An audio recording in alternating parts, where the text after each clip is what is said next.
students, hi! Today we're going to discuss Unit 4, Period 4 and 5 about a great leader. Let's start looking at the reading comprehension and the vocabulary related to this reading. First of all, we will identify the goals of this lesson. At the end of this lesson, you are expected to identify the meanings of the new vocabulary, to use the new vocabs in meaningful sentences, to skim the text for the main ideas, and then to scan the text for details. Let's start together by looking at the meaning of some new vocabulary that you are expected to learn at the end of this lesson. Let's start with the first word, and that is battle. The word battle is a noun, and it means a fight or a conflict, as you can see in the picture.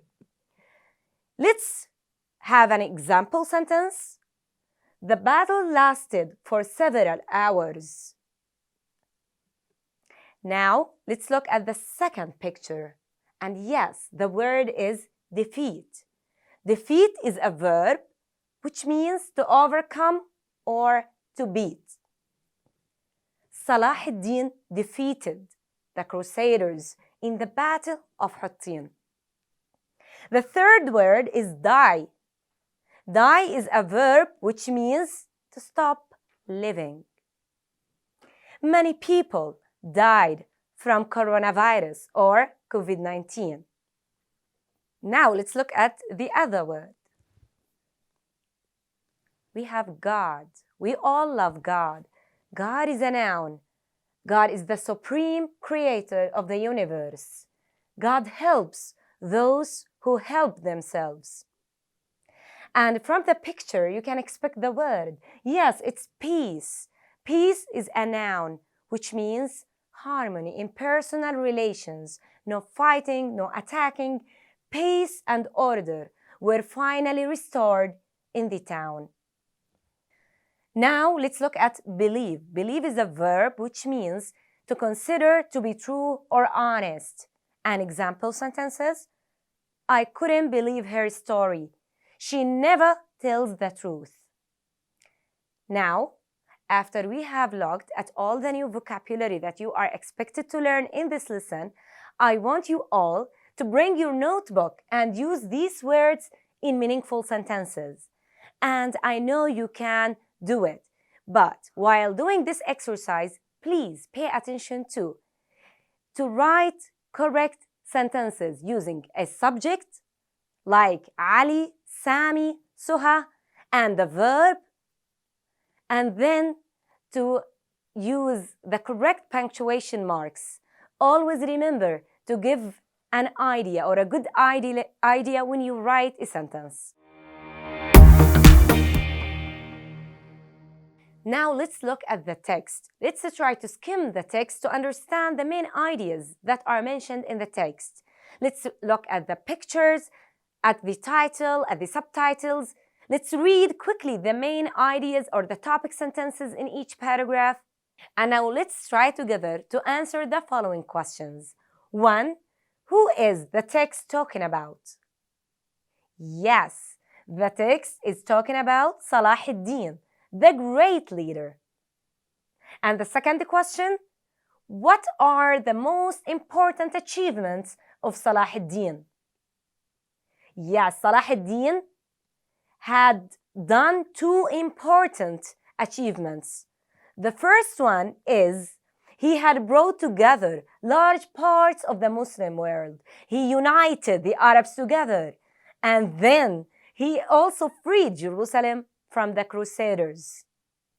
And the third question is, why was he considered a leader ahead of his time? This is because he was brave and intelligent. He also behaved fairly and generously, even with his enemies. Now, I want you to read the text thoroughly and try to say what happened in the following years. Let's look at the years together. 1182, 1187, 1189, 1192, and finally 1193. I hope while trying to answer to these questions to try to draw a map or a shape or whatever can help you in following what happened in these years and organizing your own ideas, because drawing and shapes helps a lot. I hope you have got similar answers like mine. So let's start looking at the years and what happened in these years. First, in 1182, Salaheddine started preparing to free Jerusalem. Then, in 1187, he won the Battle of Hattin, and he took Jerusalem from the hands of Crusaders. In 1182, the next crusade began. And in 1182 and 1992, most of the Crusaders died or went home. After that, in 1192, Crusaders again tried to attack Jerusalem, but King Richard became sick. And then the two leaders made peace together. Finally, in 1193, Salaheddine died in Damascus.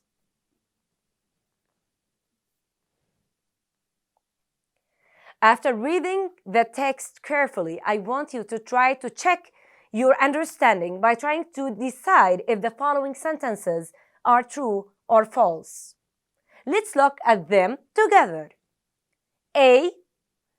Until almost the end of Salaheddine's life, Jerusalem had remained under Muslim control. Yes, this is true. B. Salaheddine took Jerusalem soon after he and his men had defeated the Crusaders at the Battle of Hattin. True. C. A new crusade began immediately after Jerusalem had fallen. This is false. It's not immediately after that. They took time to prepare themselves and to attack again. D. Only 2,000 Crusaders arrived in Palestine. True. And the last one, E. In the end, the peace between Salaheddine and King Richard gave each side something important. True. Now, we read about Salaheddine and we looked at details of his life story. I want you now to try to think, what have you learned from such a great, brilliant leader who has done great, important achievements in the history of Muslims? I think we have learned a lot from him, and the most important lessons that we have learned from Salaheddine are: Salaheddine offers a window into the rich history and peacefulness of Islam. He's a model of how we should respond in moments of peril and fear. For Salaheddine, victory is changing the hearts of your enemies with gentleness and kindness. Another lesson that we learn from Salaheddine is that to achieve your goals and dreams, you need to have determination, a vision, and a clear plan. Please, now I want you to start thinking about what other lessons do you learn from the life story of Salaheddine. And let's ask ourselves this question: do we, in our modern life, in our days, do we need such a brilliant leader to help us regain our dignity and peaceful life? Do we need a leader like him today? Why? Dear students, I hope that you have enjoyed what we have learned today and that you have learned a lot from the life story of such a great, brilliant leader. I want you all to work hard to reach your goals, because you can reach what you are dreaming of, and always remember to dream big. Thank you.